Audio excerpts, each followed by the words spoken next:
Alternative Dig Talk. Real issues, real talk.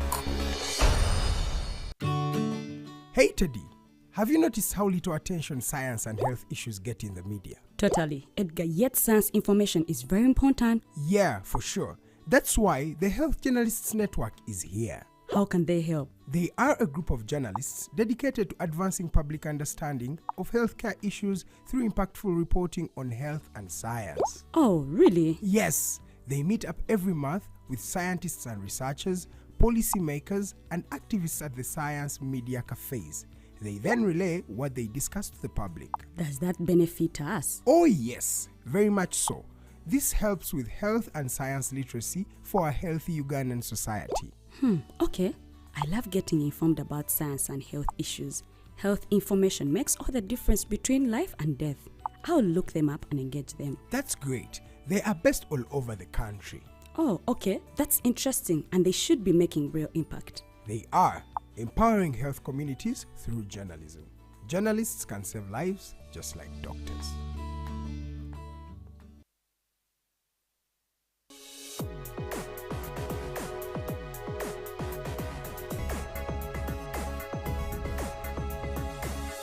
The Alternative Dig Talk. Real issues, real talk.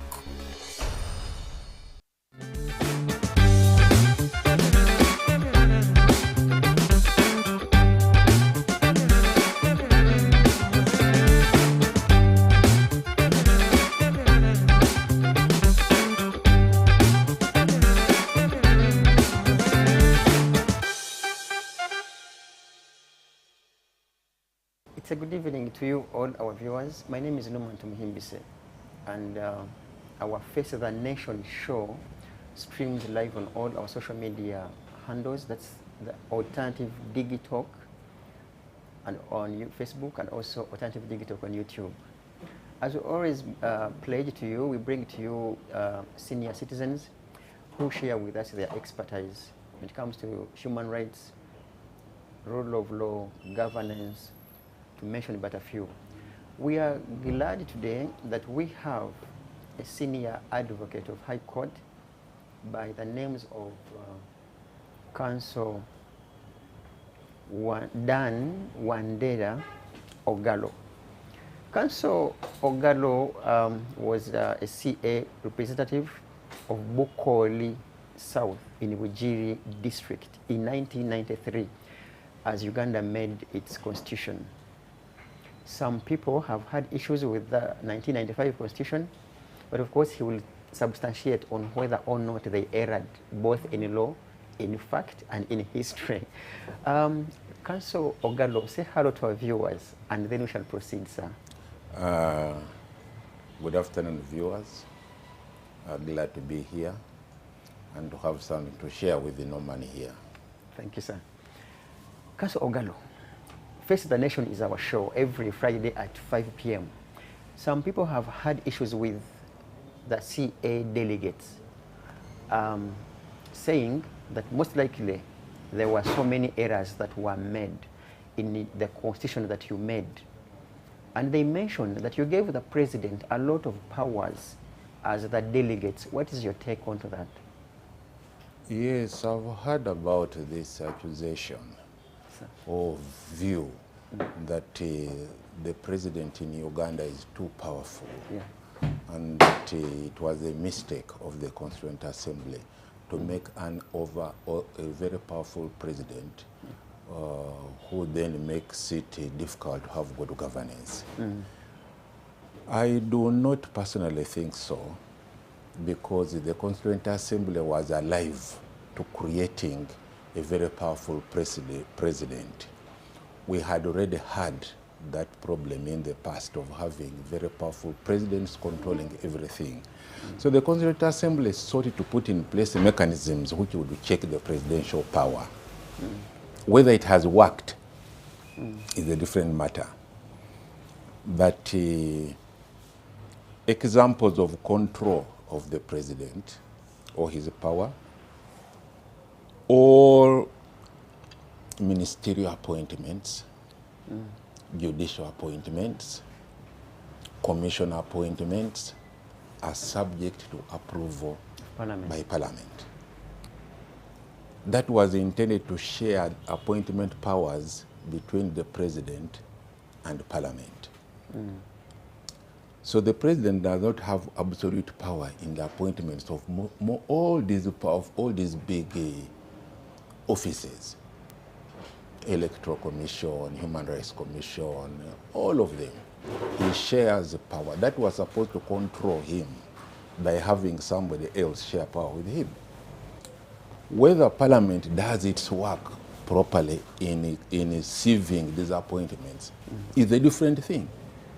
But you cannot blame the Constituent Assembly because it gave The President much powers. that it gave him much powers. It divided the powers. Two, it decentralized, it introduced decentralization, which we didn't have, and shared power between the center and the districts.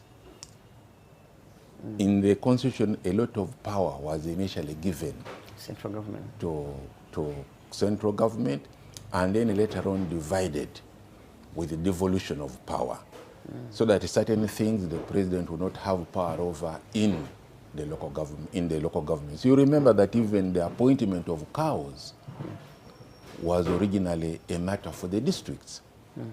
So decentralization was the means of controlling power. The fact that later on this power was pulled back to the center cannot be blamed on the Constituent Assembly. Blame on the amendments which were brought into Parliament to reduce the powers of the local government. That is number two of control. Number three, most presidents grow very powerful because they stay there for very long. They amass power over a long period. So what did the Constituent Assembly do? Put time limits at the time. It put a time limit, said 10 years.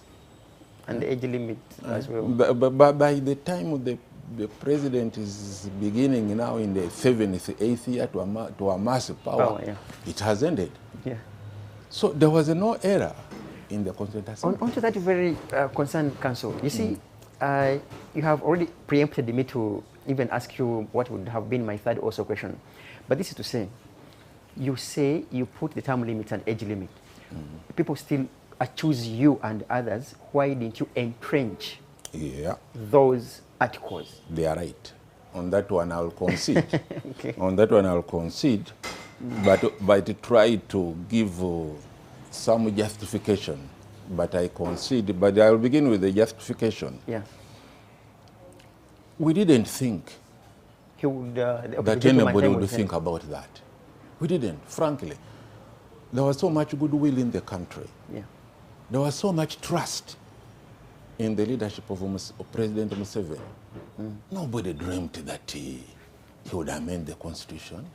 If you look in the president's campaign manifesto of 2001, there's a statement there, I am seeking my second and last term. I'm quoting, and the last term. So that was the thinking at the time that nobody would think of. Does that mean you had a lot of trust in him and the establishment? Yes, we had a lot of trust. Maybe we were naive. If we had not been naive, we would have entrenched that provision. And how would we have entrenched it? For example, we would have put there that in order to amend this provision, you will need 3/4 of the district councils to approve. It comes bottom up. Yes. Then even in those district councils, they would have to have voted by a majority of another 3/4. To make it so very hard difficult. And then after that, put it to the referendum, to the people for referendum. Over three prerequisites. Parliament, local government, referendum. If we had not been naive and put those there, it would not have been removed. I'm very sure of that.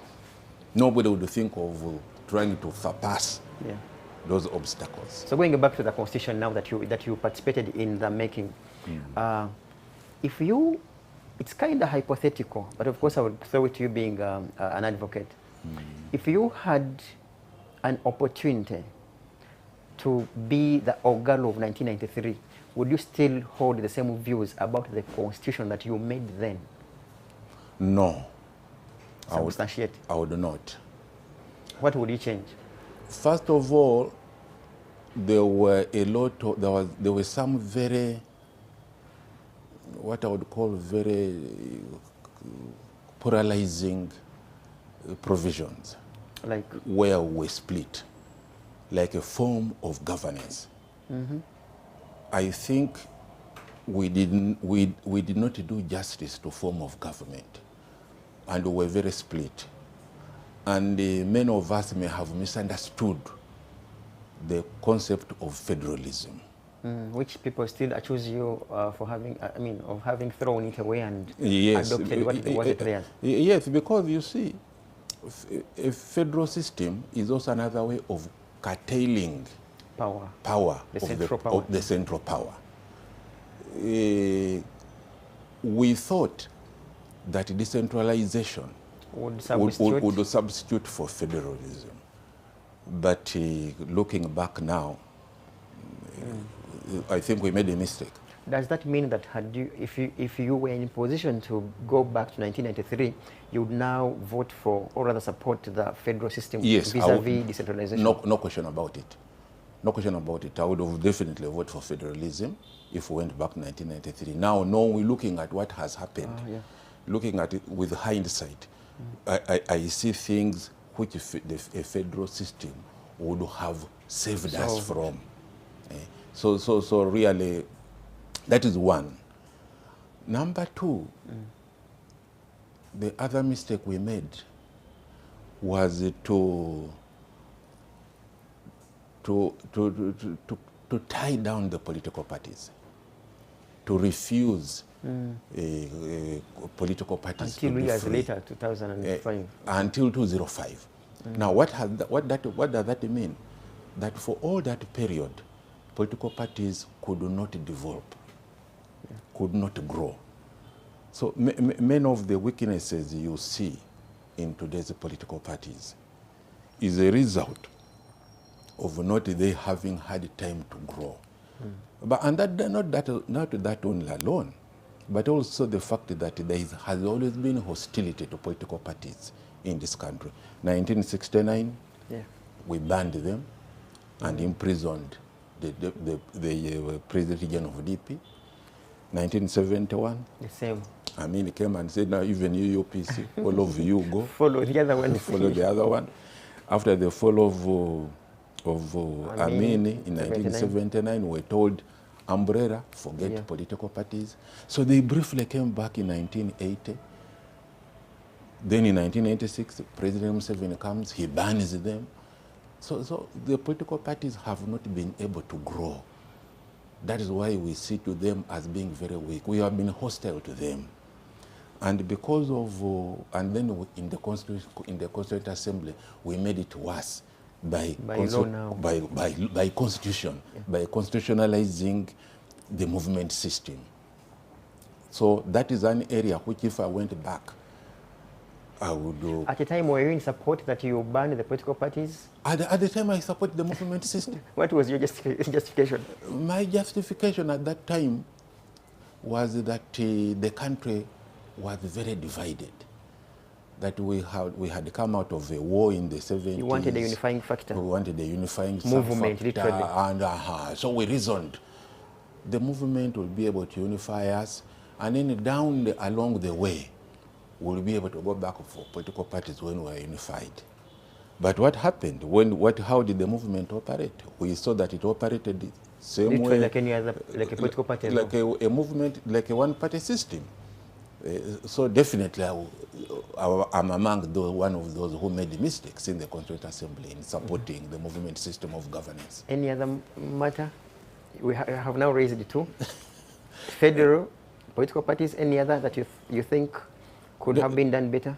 There was another matter which came up, but it could not succeed because we had adopted the movement system, which people should look up at now. But I remember very well the late Dr. Semuogerere raising the question of proportional representation. Yeah, sure. As a means, when you go political party, shouldn't you really have proportional representation?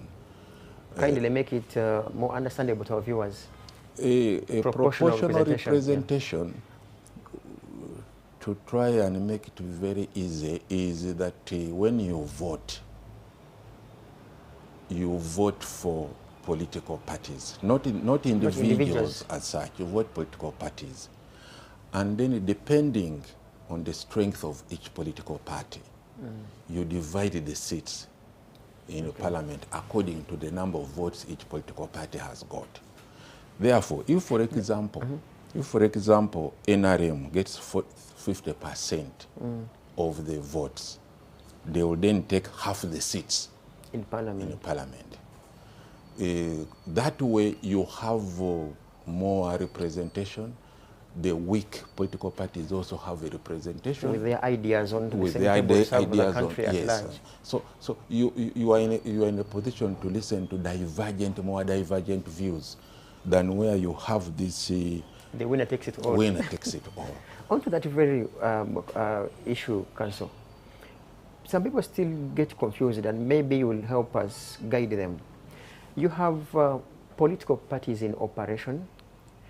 Definitely, with what you mentioned there, it is as if though it would be a ballot paper with simply a political party, not someone's face. Does this also kind of confuse people that you have political parties, but you also have someone who's an individual candidate on the same ballot, and therefore bringing about a certain candidate A getting some votes here, but also there are other candidates in the same party getting less votes. In your view, do you think even when political parties came back, people understood them? I think people understood them. What brings about that then? I think people understood political parties. Remember that we had them and they had been thrown out in 1986. So there was a number of Ugandans who still remembered them from 1986. Remember, we're making the concession we went back to political parties in 2006. 6 years. Yeah, but it's 20 years, but there was still a number of people. Those who were 20 were 40, those who were 40 were 60. So there was still a number of people who had experienced the political parties in the 80s. The problem, as I see it, was not that the people did not understand the political parties. The problem, as I see it, is that the movement system swallowed what would have been the political parties. Then the political parties were demonized. You see, these are the people who are coming to divide us. And remember that the movement had structures up to the grassroots. NRM appropriated them. Adopted them even when the political parties were open. So they incorporated them into NRM political party. You get it? So literally they took already the entire foundation of the whole country. And fused it with the party. So in that way, you look at, you may conclude and say maybe people didn't understand political parties. No, they understood.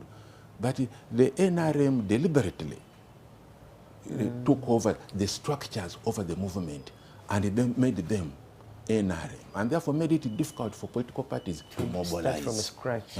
Then of course there was other small things. Political parties are funded by their members. They are the ones who pay subscription and so on. And the political parties in 2006 started the thing of selling party cards and so on. Yes. But what did the NRM do? Gagged them. NRM went and said, why are people making you pay for cards? Ours are free. Ours are free. So when political parties went out, people were saying, but you people, you see me, you have a problem. Why selling us cards? Why when do you want NRM can give us for free? Why for you? Why are you selling? So right from the beginning, political parties have had an uphill task. It is not that people have not understood them. They have had an uphill task.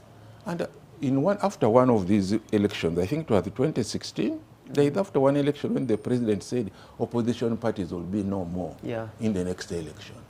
So it is not that political parties are not understood by the people, but deliberately political parties have been made to fail.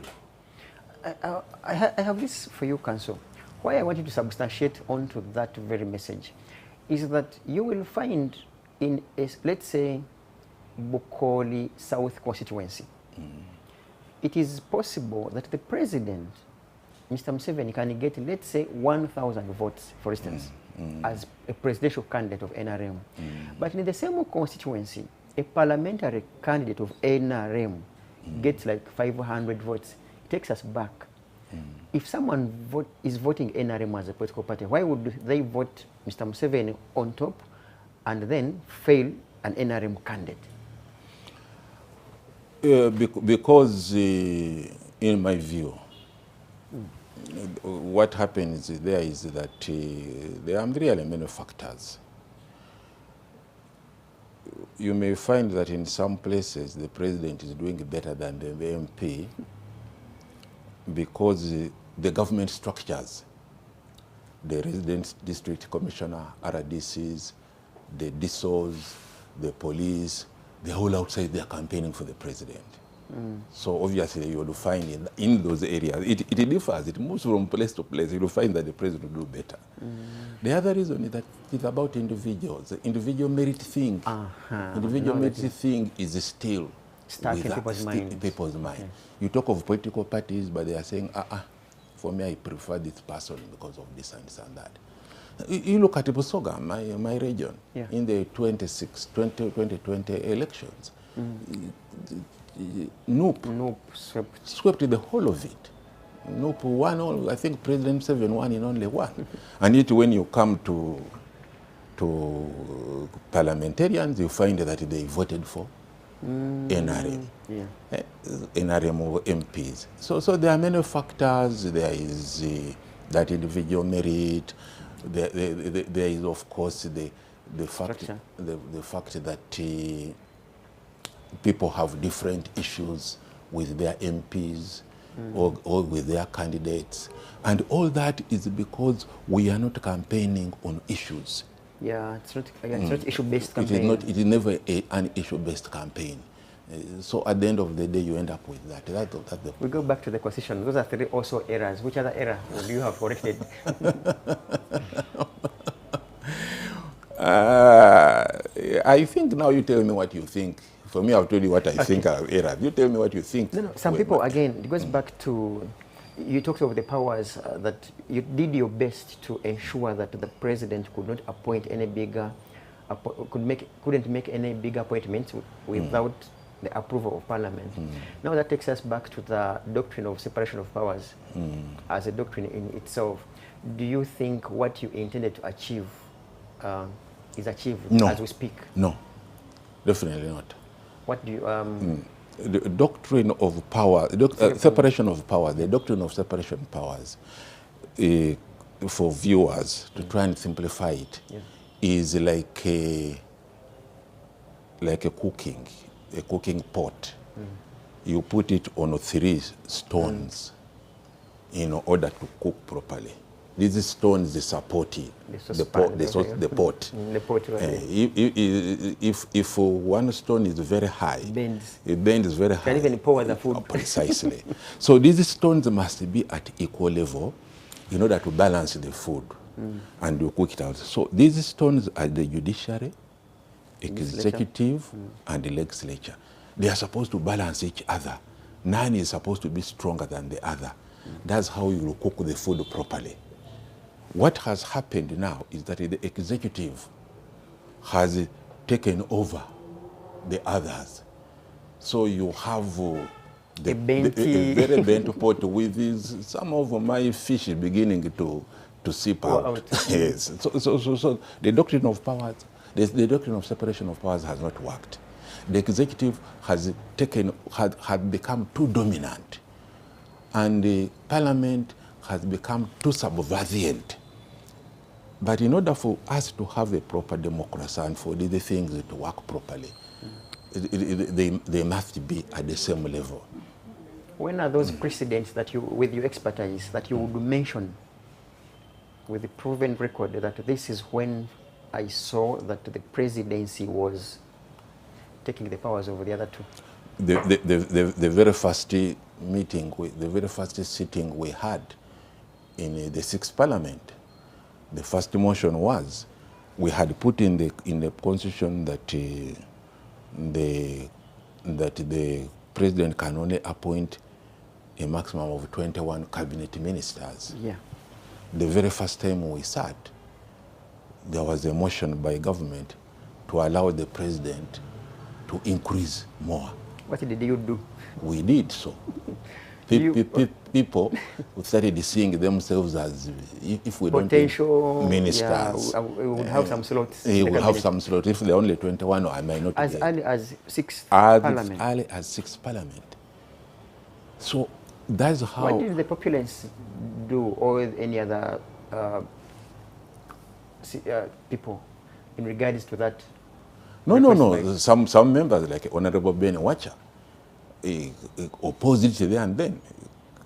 Said you cannot negate what we have just done the previous year. There was good reason, and Ben Wacha was also in a Constituent Assembly. Said there is good reason why we said the president must be limited to this. Now that was the beginning of the executive catching and getting Parliament under it, being subservient. So that has continued. That has continued. Parliament tried to fight back by bringing its independence and so on, but from then on I saw things just going down. And of course the other issue, which is important, has been the use of money. You remember that the 7th Parliament, to amend the Constitution to remove the 2-term limit, MPs were paid money, 5 million shillings. So use of money has also weakened, because it is the executive which has the granary. Now, if it is that it can use the granary to make the other institutions weakened and subservient to them, it does so. So that's why the doctrine of separation of powers has gone.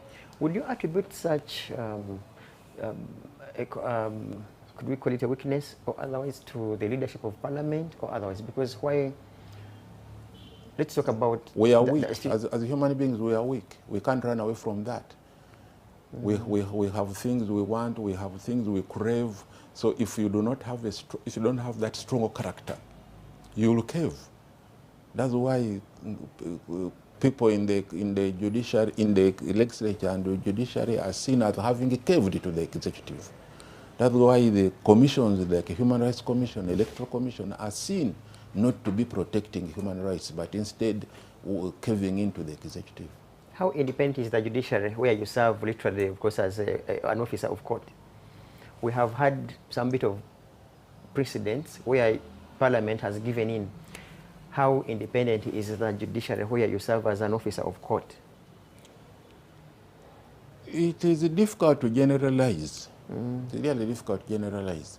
What I can say is that there was the executive did do something which may have frightened off the judiciary. After the referendum decision, the president said the judiciary cannot decide matters of destiny of this country. He thought that for them to do these cases of stealing of chicken and goats, how can they get themselves into political matters? And then you recall there was even a demonstration against the judiciary at the city square because because the Constitutional Court had made a decision. I think this had a chilling effect on judges. Specific individuals, not the entire institution. Not the institution. Not the institution. I think basically the fundamentals for an independent judiciary still exist. I think the fundamentals for an independent judiciary still exist. If we had a scorecard of 10, how many would you give them in as far as their independence is concerned. Do your research on that. Okay, our viewers, we are with Counsel Wandera Ogalo, very quite interesting gentleman, of course, a senior citizen, legislator once a legislator at East African Legislative Assembly in Arusha some years ago, and an advocate of High Court, a human rights advocate, to mention but a few.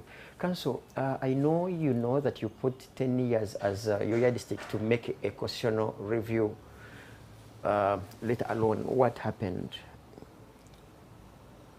In the Constitution, what we made for to be reviewed was really the question of special interest groups.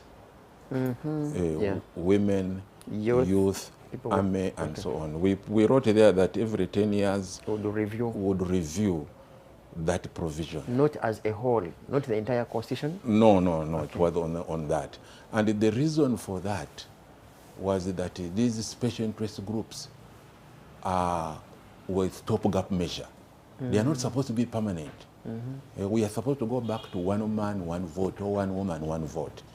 But now, if, for example, you are aged 18 and you are working in a sugar factory in Wairaka, you have your youth MP. If you are disabled, you have a disabled MP. Then you have a workers MP. You have workers MP. You have a woman MP. So you have 5 MPs. That is over-representation. So that was supposed to have been, that has not been done. What's your view now? What would you suggest? My view now is... Has it been abused or otherwise? It has been abused because, for example, youth. Why are we still having... Youth MPs? Youth MPs. Look at the last parliament. Aren't you becoming anti-young people? No. I'm actually helping them. Look at this parliament, which is now expiring. Almost 25% are young people. Are below 40. They are younger people. So they have already achieved what we intended for them to achieve in the Constituent Assembly, that with the time they will become a mainstream. So you don't need them anymore. You don't need them anymore. You're not anti-young, but that is the fact. In regards to, again, these institutions in Parliament, or rather in the Constitution, there is what is very important in fighting corruption. That's the IGG's office and its establishment. Do you find it very, very strong as you intended, or as is in the Constitution, and therefore it can, in your view? No. I think it will be necessary to revisit the appointment process. I think what we put there, approval by Parliament, was too weak. Yes, I think we'll How would you have it done? You would have to have public hearings. Like it is done in Kenya, like most it is of the done big in offices? Kenya. Yes. In terms of submission of names, you will have to involve civil society organizations and so on to make those submissions. Not for it to come from the president alone and then it is approved. It has to be something which the country sees it Which that is this owned officer, by citizens. Correct. Then you'll have these commissions truly accountable to the people. As they are now, they are really accountable to the president, because we failed in putting in place mechanisms which would ensure that they are actually answerable to the people and not to the executive. So a public hearing where you can walk into Parliament and say, don't appoint this one, he's a thief, he stole this and this and that. This is the proof. This have a proof here. That's what will make sure we have proper appointees. In some of our coming minutes, before we cross to Arusha, of course, for you to give us an insight what happened there, I want you to help us understand the Bill of Rights, Chapter 4. You gave it your time, and in fact, some time ago, while interacting with the Council Wakafuzi, he said that is what makes the Constitution in particular, and that's what makes a country. Chapter 4, which you gave your time. What has failed? Why isn't it, to the public, it's like it's not respected? What has failed really comes back to what we have been discussing. The implementation of Chapter 4. Definitely there is no will. If you really intend that people enjoy their rights, the government would be at the forefront of facilitating you to enjoy your rights. And the thing, but you see it every day. Freedom of speech, freedom of assembly.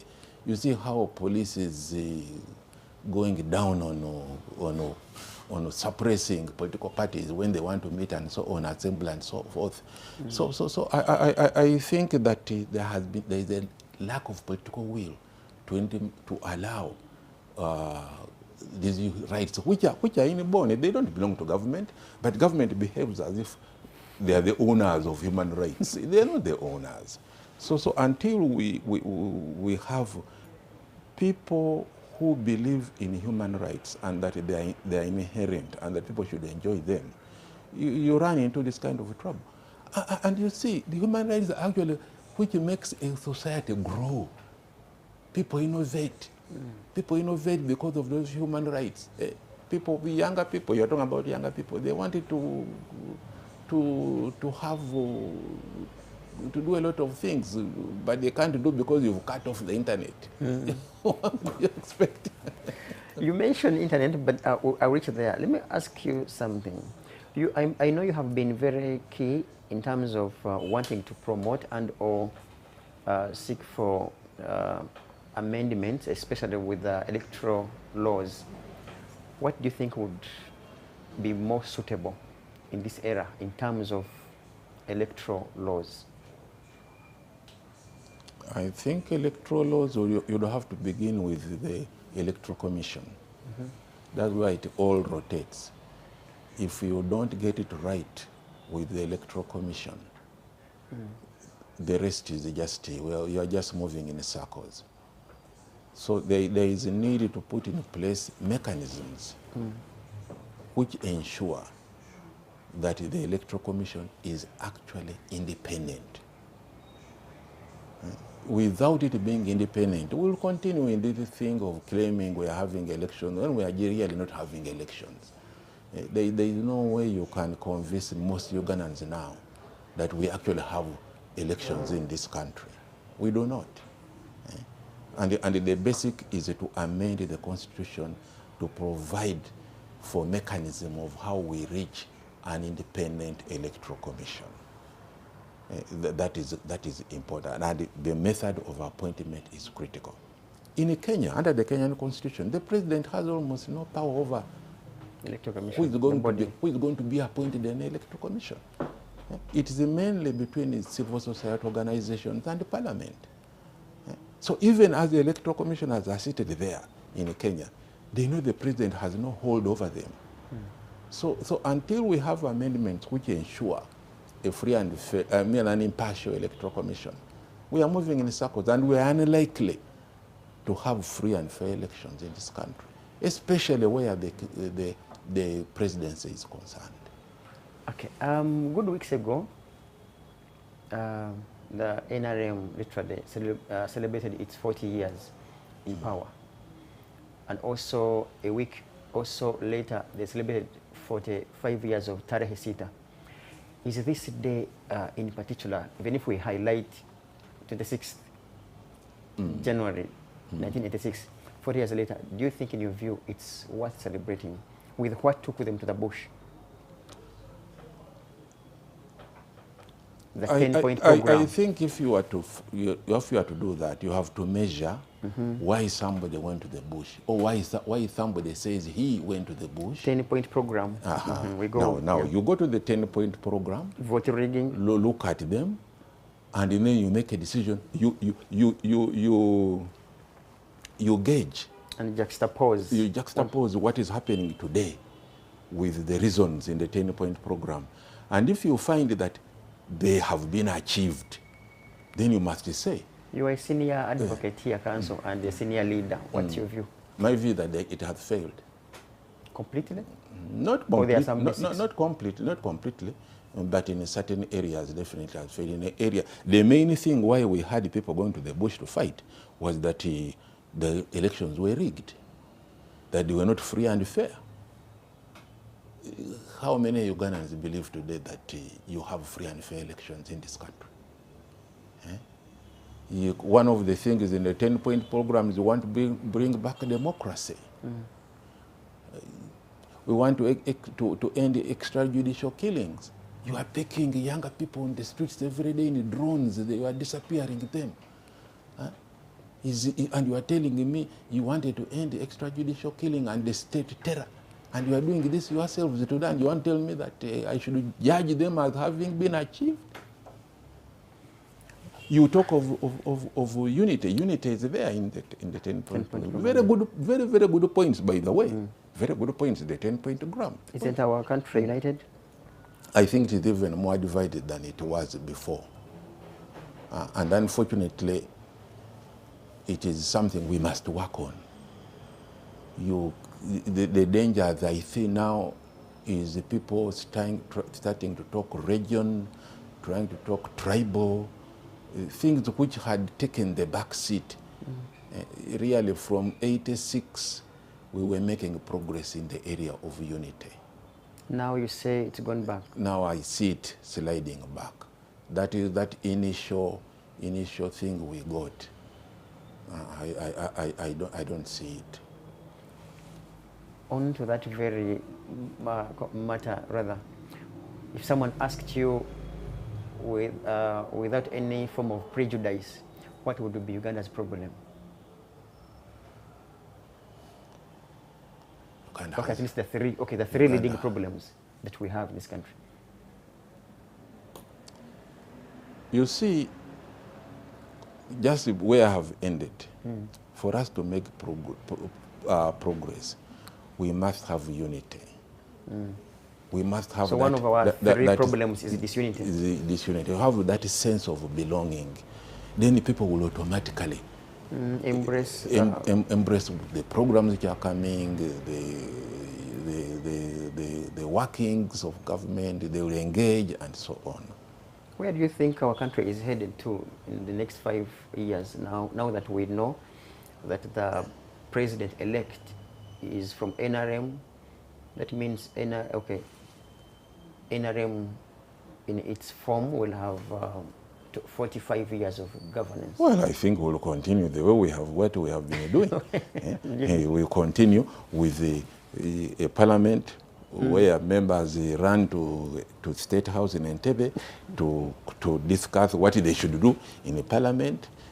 We will still have the Army Court trying us and locking us up. I think the next 5 years will be more like what it is now. Oh, okay. Now, you know what? Remaining means let me first take you. Let me first fly you to Arusha, where you were as a legislator in the East African Parliament. Going by what is on paper, there is a lot of good work on paper, and you had a lot of gestures, if I may say, as 3 countries back in the day, having those open borders, of course in courts, and of course we have had now East African East African passport and the rest. What is very important that people were waiting for is the economic integration and political integration. During your time there, what failed it? Okay, what failed it is 2: economic integration, having one currency, and having one president, for say. I think the President Museveni, President Mukapa, and President Moi were really committed to the integration process. But I think that the bureaucrats, from what I observed, the bureaucrats were really dragging their feet in this issue. They were not ready for it. When you mention bureaucrats, in particular, okay, who are those? When you have the political will, you have the 3 presidents. You see, there is what they call the coordination committee in Arusha. In the constitution, it is composed of permanent secretaries. That is the civil service of East Africa. You are taking the civil service of 3 different countries, now 7 different countries, and you are making them the topmost civil service policy making body. Not policy, but implementers of policy. How does that work? How do you expect that a permanent secretary in Uganda, Kenya, Tanzania, Rwanda, Burundi will see things the same way. They are coming from different backgrounds. They are coming from countries with different priorities. How do you think that they will be able to push the integration process? Politics, political level, you have what we call the Council of Ministers. That is the executive in Arusha. Yeah. They are borrowed ministers from partner states. How do you expect to have, when you don't have your own ministers, you are borrowing ministers and you are saying these are our cabinet? Yeah. The original East African community had their ministers. Independent of their states. Independent of the states. Now you are having are nominees. Yes, even judges, you borrow from the countries. So how do you expect that kind of community to grow when it is dependent on bureaucrats and the ministers and the judges from partner states who have different beliefs, different backgrounds, different cultures, and so on? It is difficult. When you appoint ministers, cabinet ministers, like in the last one, particularly for East Africa, you will start to make progress. Politically, you must also be at par. But as parliament, as a parliamentarian there, did you people make any moves to have that solved? Yeah, we did. We did even pass a law where, for example, we said in terms of negotiations with the EU, with outside, we will have one delegation of Kenya, Uganda, and Tanzania at the time, negotiating with the EU, with America, one delegation. The law was passed. In fact, the presidents had directed it. We were only implementing a law which the president had directed. The law was passed by our parliament. It was assented to by the president. It was never implemented by the Council of Ministers. Who checks the Council of Ministers in the event that it is supposed to be the summit, which meets once every year. You see, Council, with how you sound, you want to make people think, okay, you may at some point make people think like East African community is more or less a joke, like, because now a summit sits once a year and it's supposed to check on the Council of Ministers in regards to implementation. So in the event that, okay, it has met and everything has failed, what is your role as East African Community Legislative Assembly? At the East African Legislative Assembly, your biggest role is to make law. And stop there. About implementation? No. Even going out, representation. Yeah. And when I was in the East African Parliament, we used to go out to move in all the three countries, educating the people about it, telling the people what is good about it, and so on. So the East African Parliament has a big role. It can still play a very big role. Actually, it can help the executive, because for me, I believe the executive, at least when I was in that parliament, the presidents were well-meaning, but I believe that the partner states, the bureaucrats in the partner states, right from the PSs, permanent secretaries, their hearts were not in it, and we couldn't go far. What do you think could have made their hearts away from it? Well, the different priorities. Different priorities. This permanent secretary is busy thinking about this road from Kampala to Gulu. You are telling him you need telling him a road from Arusha to Nairobi. Different priorities. In our remaining minutes, I want to refer to a conversation, literally more or less the same interview, with some other scholar, Professor Pierre Lumumba, over the same. And his view at a time, I think it's a year or so ago, about the East African community. He was of the view that it was fair enough to first of all deal with the first three countries, they concretize what indeed East African community meant before the adoption of the rest of the countries. And he was particular to mention a country like Congo, DRC, of course, and also South Sudan, saying that they have internal conflicts that they could, or that were likely rather, to import into already, linking East African community. What is your view? I would fully agree with him. It was too early for you to adopt to bring... The treaty itself lays a benchmark of how you join the community. Was it abused? Very much so, because those benchmarks, when you see how they were, things like a democracy, things like a governance, they are there. But those benchmarks are not followed. So when Lumumba says we hurried, to bring Congo and Burundi and South Sudan on board. And look here, there are 4 factors, 4 pillars for the community. There is the customs union, common market, single currency, then lastly political federation. Now, before you even achieve the first one, you are bringing other countries on board. What are they joining? We should be asking you who brought them on board. Why did you people bring them on board? No. The admission, Parliament has nothing to do with admission. That is... Secretariat? Not even a secretariat. That is solely in the hands of the president. Yes. Nobody has any power over admission. So if you are to lay blame on these errors in admission, put them at the feet of the president.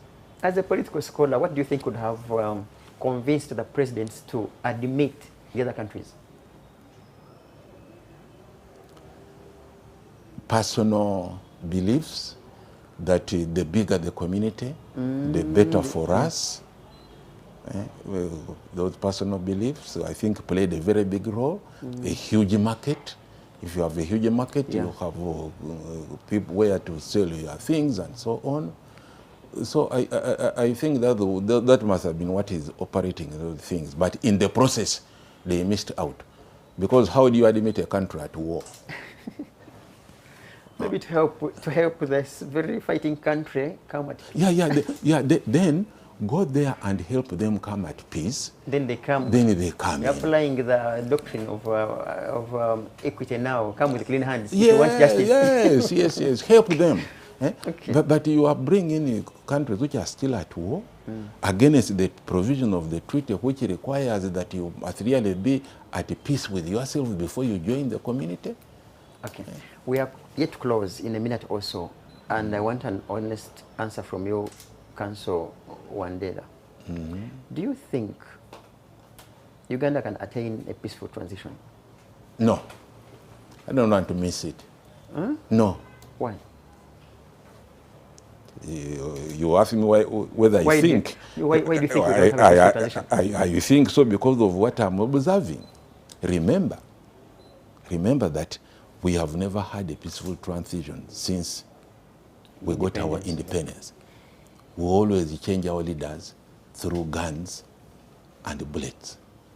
So to have a peaceful transition, you must have conditions which are different from what we had since independence. And I don't see those conditions. Do we have the same conditions as we were? Yes, we do.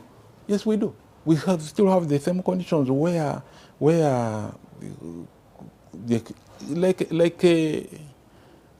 Rockefeller said, everything rotates around human rights. Chapter 4. Chapter 4. Once your chapter 4 is wrong, forget about a peaceful transition. So finally, now that our chapter 4, the Bill of Rights is being abused, where is Uganda headed to? Well, just look at history. We always crash. We get up, we repair the car, we drive again, we crash, we repair the car, we drive again. That's what is going to happen.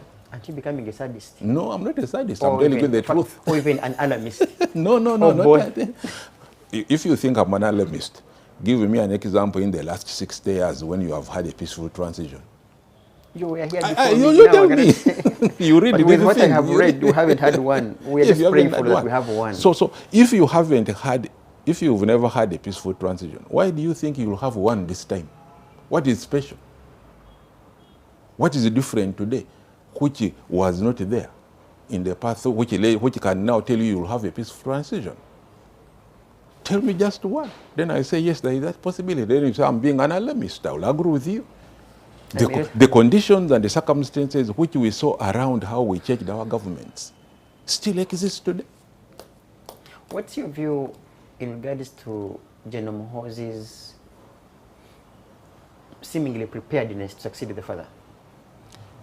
You see, or positioning himself? You see, General Muhoozi, like any Ugandan, has that right if he wants to be president. He has that right to seek to become a president. Just like a Norman can also want to seek to be a president. The problem, where the problem is that he's doing so in direct contravention of the Constitution. Article 208 is very clear. A soldier will not, under any circumstances, be partisan or take part in these political things. But you now have him having an outfit called, is it PLU, which is in politics, and he's the head of that. Now, why do you think, you who is telling me about being an alarmist, why do you think the Constituent Assembly took its time to write in the Constitution that the army should stay out of politics? Precisely because that is what has prevented us from a peaceful transition. When Dr. Bote sent the army to Lubiri, that was the beginning of bringing the army into politics. That's why in the Constituent Assembly we said one of our biggest problems in this country, why we have never had a peaceful transfer of power, is because of involvement of the army into politics. So I have no problem with General Muhoozi seeking to be president. My problem is that he's pulling the whole UPDF into politics, and we will crash. Okay. Gentlemen and ladies watching us, I will have to ask Counsel Wandera Ogalo to have some bit of 40 or so seconds to share with us his closing remarks. And of course, some bit of a way forward. Okay, what do we do? And we close. Will you hear, sir? Closing remarks. Yes, sir. Ugandans are resilient people. They should not lose hope. Even if things are looking very bad, we owe it to future generations to do whatever we can to ensure that we have a good future for future generations. So that obligation on every Ugandan is to try as much as possible to stick to those things which bring us together. And one of the things which brings us together is the Constitution, where we people, elected people, go and make for us a document which will guide us. So we should strive as much as possible to adhere to the Constitution. 2, and the last one, we should forget the pretense that elections are going to help us move forward. What we need now is a national dialogue. Let the parliamentarians come and work, yes, but let there be a body to sit and review. From 1995, we had a constitution which the people said, this is our document. Review it and say, where have we gone wrong? How would we correct it? And then that will be the basis on how we move forward. These 5 years, every 5 years, pretending that you are going to, it is not taking us anywhere. So let us concentrate on speaking to each other. We are not talking to each other. We are not. People are on their own. Everybody is on their own. When we talk to each other, we are just shouting at each other. Not talking. Not talking. So or listening. No, we're listening. So a national dialogue which brings the people together and they speak genuinely and it is composed of people reached out genuinely, not for political advantage, is the way forward. That's my parting view. Okay. Our viewers, keep it Alternative Digital. Some other time we shall of course ask senior citizen Wandera to also give us more time, maybe on a lengthy show, most likely a lengthy show or a morning show, so that he can also elaborate and then respond to your comments. Keep it digital. My name is Norman.